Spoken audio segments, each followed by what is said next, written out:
The Ranger Report, yeah, the Ranger Report. If you want the inside scoop, listen to the Ranger Report. Oh, here we go!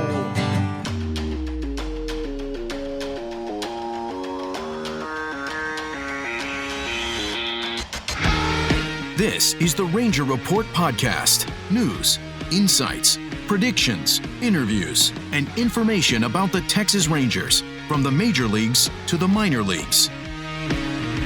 And now, here are your hosts, Ben Dieter and CJ Berryman.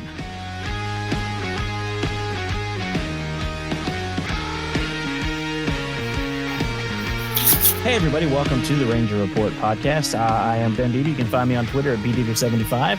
He is Kane McCutcheon. What up, y'all? How's it going? Been a minute. Been a minute. Kane is joining us again. Of course, we are on the Preferred Health Solutions Zoom hotline, as well as brought to you by Walton's, part of the Fan First Sports Network, and of course, Dallas Sports Nation, who both Kane and I work for. So anyway, well, something just happened a minute ago, Kane, that we should probably talk about on tonight's episode, and that is the Rangers have made their selection in the MLB draft. Oh, yeah. Wyatt Langford coming to the Rangers at number 4. A little bit surprised he was there. I watched him kill LSU in the College World Series finals. To be fair, he really killed everyone, so yeah, he don't did. feel that bad about it. And LSU got the ring, so obviously not feeling that bad about it. But no, great pickup for the Rangers. I mean, there was clearly like 5 guys that I think that were better than everyone else. It was Skeens, Cruz, Langford, Max Clark, and Walker Jenkins. So any one of those 5 would have been a win. But to get one of the big 3 college guys, I think, you have to be more than happy about that. I mean, the dude, the people on ESPN, and I was watching, and they're all like, oh, he's a center fielder. Like, oh no, we still got Evan Carter too. So yeah. He's not he's probably going to slot into left, but the ridiculous power. He has better power tool than Dylan Cruz does. And I mean, it's just going to be a great addition to our already loaded farm system. Coming in today, you're adding essentially a top 30 prospect in baseball to your organization. Yeah, actually, and he's already listed under the Rangers as their number 2 prospect after they drafted him. So he's already moved ahead of everybody else to number 2. But yeah, like you were saying, this year he had 21 home runs, 57 RBI. He batted .373 with a 1282 OPS, which is just insane. I mean, just insane. Crazy. And that's 303 plate appearances, so he strikes out, only 56 times in 303 plate appearances. Walked 56 times, only struck out 44 times. So has good control, takes his walks. So, I mean, I honestly, and we talked about this off air, we texted, I didn't think he'd be there at number 4. Mm-hmm. And when Detroit took Max, who'd they take? I thought the Rangers were going to take. I was like, oh man, we got Langford. I was pretty psyched about it. Yeah. Well, I think the reason that, he was there, because Pittsburgh didn't go under slot, which I thought they might have. They didn't go Cruz, but they went Schemes, which is not under slot. So the LSU guys went 1 and 2. Honestly, like you said, it was Detroit taking Max Clark that led the Rangers to take Wyatt Langford. And I think too, one thing is that Detroit, they need to spread their money around in the draft. They're, obviously in a worse position. The Rangers don't really need to spread their money around. They're not banking on this draft for their rebuild. And so it's definitely a situation where you take the best available talent. And that was Wyatt Langford. I think you hit a home run tonight, quite literally. Yeah, I agree. I think they totally did. And of course, the Rangers don't have another pick until the 4th round now because of signing DeGrom and Evaldi and everyone they got during the offseason. No other pick until the 4th round. But, again, they didn't have to go under slot really, because now, they've gotten who they wanted. And I'll tell you, I would have liked to have seen the war room after Max Clark went. I bet the Rangers were psyched because I'm not 100% sure they would have gone with Clark. I think they would have, but I'm not 100% sure. But I knew when he went that Langford 100% sure was going to the Rangers. Oh yeah, 100%. I mean, he was high on everyone's board. Like I tweeted out, when I was covering the draft on Twitter, like he could have went number 1. A lot of people thought he would go number 1 very easily. He could have went number 1 in this draft, let alone if it was any other draft. He's the slam dunk number 1 overall pick. And so, you hit a home run tonight. Obviously, you hope that it works out because let's be honest, the Rangers' first round picks in the past couple of years, I would say have been a little bit underwhelming with, just where Jack Leiter's at with Foscue, with Cole Winn, your first round picks have been a bit underwhelming. Still, I would say it's still too early to say if those are complete failures, but it's been a little bit underwhelming. But you hope that this one works out, and that power is just a different breed of power. Yes. And so I still have faith that Leiter's going to work out. I think he'll get it sorted out. I think starting at a AA last year might have been a bit of a mistake. I think maybe he should have started. I think that's why they started Kumar at single A this year. Right. Because I think they learned from starting Leiter. I definitely still have hope for Jack Leiter. I mean, he's only 23. So he comes from a good baseball pedigree. Right. And if you look at Josh Young is 26, I think. Yeah. He's now coming on. So, what a year too. Figure it out. But I think also too, going kind of a little bit off topic here with the point I just made, what failures, quote unquote failures, the Rangers had in the first round of the draft, they've definitely made up for later rounds of the draft. Like this team knows how to draft. Evan Carter's a second round pick. You got Brock Porter late last year when no one thought they could pry him away from Clemson. And so I think that overall this team does know how to draft, and it was proven tonight. Yeah, great pick again. And speaking of that, let's scoot on from the draft. So congratulations again. He's the number 2 prospect in the Rangers organization as of right now, as soon as he got signed or if he signs. And that's the thing. I have no doubt that he signs with the team. Oh yeah, 100%. Yeah, no doubt in my mind. He's definitely signing. He's definitely signing. Okay, so let's talk a little bit, since it's this week, about All-Stars. The Rangers have 5 starters, and they could have had 6 with Nathan Eovaldi. So the Rangers in your lifetime obviously have never had 5 starters, but I don't think they've ever had 5 starters ever in an All-Star game. No, this is the first team to have 5 starters since I think the 1947 Reds. Yeah. And so I remember this is funny too. I got a shout out because I was talking to my mom about this, and she was like, reminds me of the olden days in 2012 when they had all those All-Stars. And so, but yeah, no, it's y'all Ranger fans, y'all always show out to the games, and y'all showed out this year on the voting. And so, yep. I mean, it's well deserved, definitely, for these guys, 100% well deserved. And, people took notice of that. What for me, when Jonah Heim beat out Adley Rutschman, I was like, okay, Rangers, y'all are here. Like, I mean, definitely, it's going to be exciting to watch those guys on Tuesday, and Adolis tomorrow in the home run derby. I'm super pumped for that. So I've got him winning. I don't know about you. Oh yeah, that's my guy. That's my amigo. So I got him. Yeah. I got to win it. For sure.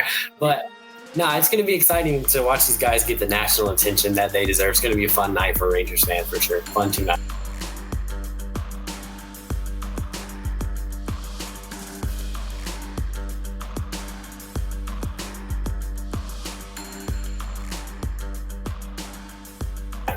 Yep, and we plan on doing a post All-Star show on Wednesday, probably, me and CJ, maybe Kane if you can, but just sort of talking about the second half of the season and breaking down the first. We're not going to break down the first half of the season too much tonight.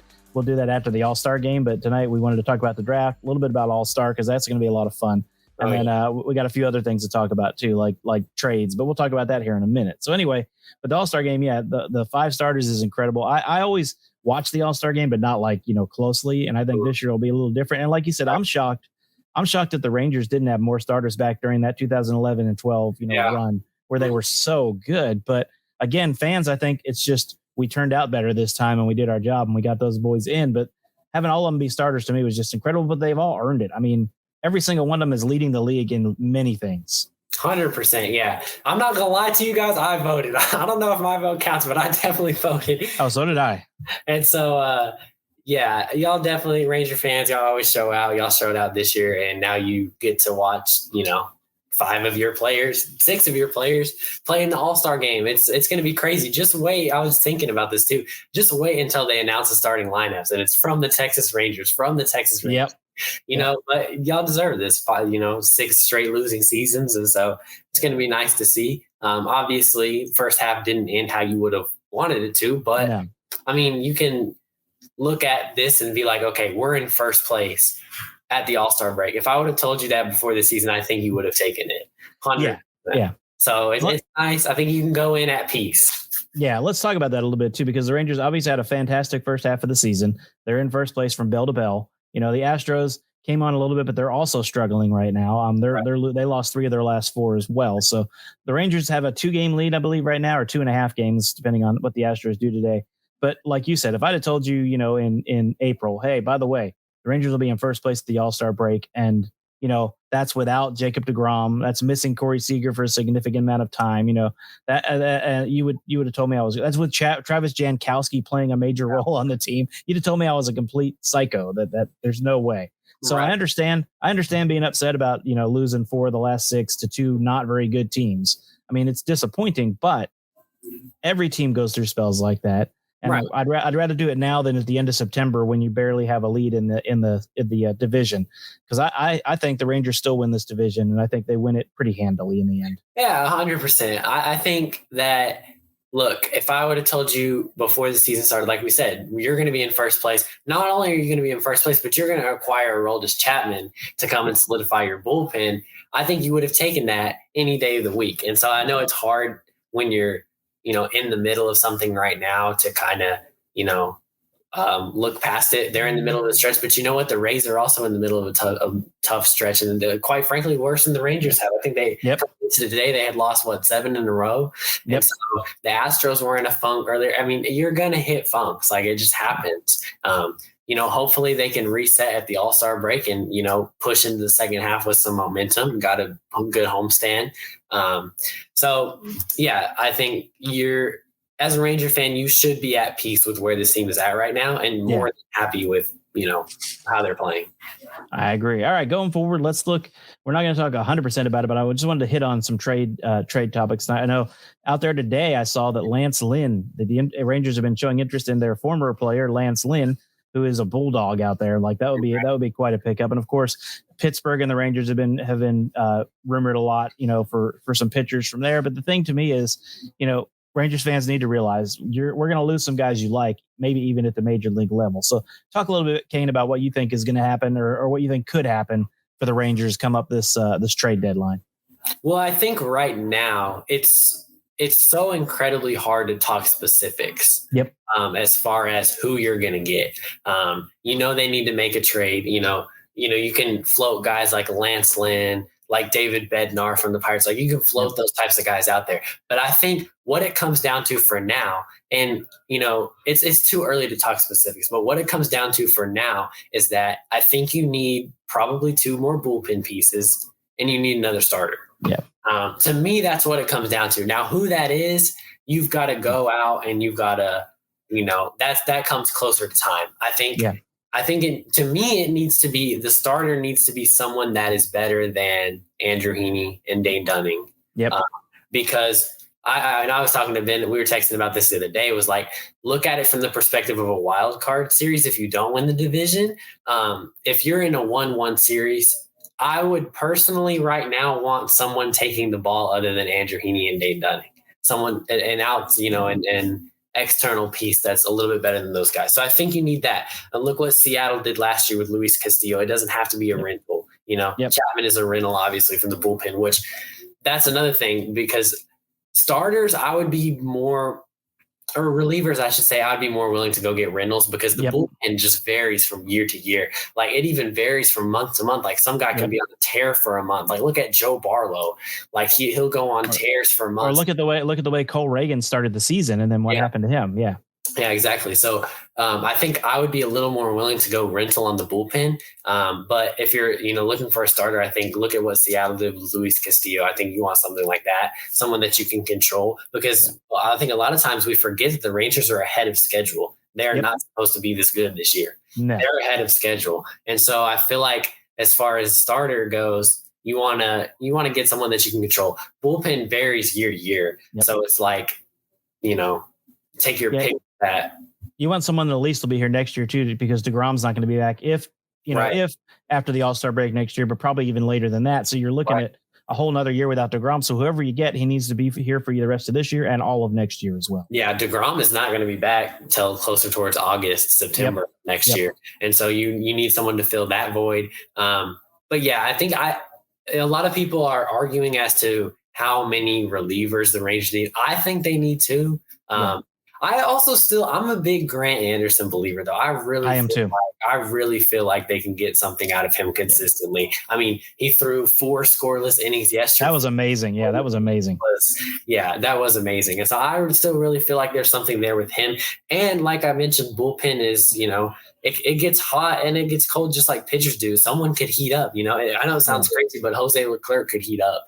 Yeah. Or somebody like that could heat up, and you could, just like that. It's like, oh, we added another bullpen piece from within. Well, I mean, look at Josh Boers this year. Yeah, exactly. He's had a couple bad games lately, but leading up to that, he was on a historic tear, man. He was doing amazing. And he wasn't on that tear to start the season. No, not at all. Found it. And so I think different guys find it and lose it at different times. So it's like, I still think you need 2 like solidified, solid relievers. But you definitely can fix it. I don't know. You cannot completely fix it from within, but I think you can get help from within for sure. I agree with you 100%. So we'll talk more about that, obviously, as we get closer to the trade deadline. So anyway, the Rangers, again, have a little bit of fun coming up here with the All-Star game, and a bunch of guys get some rest, but a bunch don't. So that'll be great. So let's talk about, speaking of things going on in lives, let's shift gears here. Someone graduated high school this year and is starting college. So let's talk a little bit here. One reason I wanted to have Kane on is just, you guys know he covers the Rangers if you follow him at all. If you follow Dallas Sports Nation, he goes to a lot of games, covers the team, does a really good job. But now he's moving into that role, or he's moving into the next stage of his life in college to become a writer. So Kane, talk a little bit about coming up and what you're feeling about as fall is rolling around. Yeah, so I'm still going to be here. I'm not going anywhere. I'm still covering the team. Hopefully still going to be back on the Ranger Report. always. You're always welcome. But no, I'm still going to be here, still covering the team. So that's not going anywhere. But I am going to Dallas Baptist University in the fall. I start August 16th. I'm super excited. I know that senior year is honestly, it's a roller coaster, man, because I am trying to wrestle with these thoughts and these worries and, just, oh shoot, like, what am I going to do? How am I going to do it? But I think ultimately the biggest thing I've learned this year is just surrendering to God's will. And, it's not my will, but it's his. And, I don't have to know how I'm going to do it because he does. And so I'm super excited about it. I'm going to be, any DVU Patriot fans out there might be seeing me on your television screens. I'm going to be doing some sideline reporting and some broadcasting for them. Nice. As well as staying with the Rangers. So I'm super excited, grateful to have all the support in my life. And I'm just ready to go into the next chapter. Honestly, I know I've been trying to get advice from everyone. It's crazy. I've never, I went to church camp for a week and I was like, oh shoot, like I never been all away from home like that. So I'm excited. Honestly, I'm not feeling super nervous. I'm really just excited, ready to go in and just see what God has for me. Well, the cool thing is you'll still get to do what you're doing as far as covering the Rangers. You still going to do the Wings as well? Yes, I'm still going to do the Wings. So you'll start doing both those. Okay. As long as I'm at Dallas Sports Nation, I'm still going to be doing the Wings. So that's definitely the plan. Go check it out, man. Y'all got to come out. We have some crazy stuff happening at these Wings games. Some of these refs are a little wild, but y'all definitely got to come out and support. Show the same love y'all do. I know DFW is great about that though. They love their sports. So I'm definitely still gonna be doing that for sure. Well, Kane and I will both be covering games the second half of the season. I know you're coming up right after the All-Star break, right? You're doing a couple of Cleveland games. The first 2 after the All-Star break. I'm excited. 1 hour before the game, if you want to find me, I'm usually getting brisket mac and cheese. So yeah, you were right. I did that last time I was there. Good. Yes, you tried that? That thing is so good. Yeah, I suggested that to you. I was like, you gotta try that, bro. Yeah, you're really killing my weight loss plan, but man, it was really good. That brisket mac will change your life for real. That stuff is good. Dude, and I just noticed too. Have you ever been to? Okay, so I like going to get food at the concession stands because I'm like, wait, this stuff is good. Have you ever been to where the Sky Porch is, where they have the rocking chairs? I haven't. No.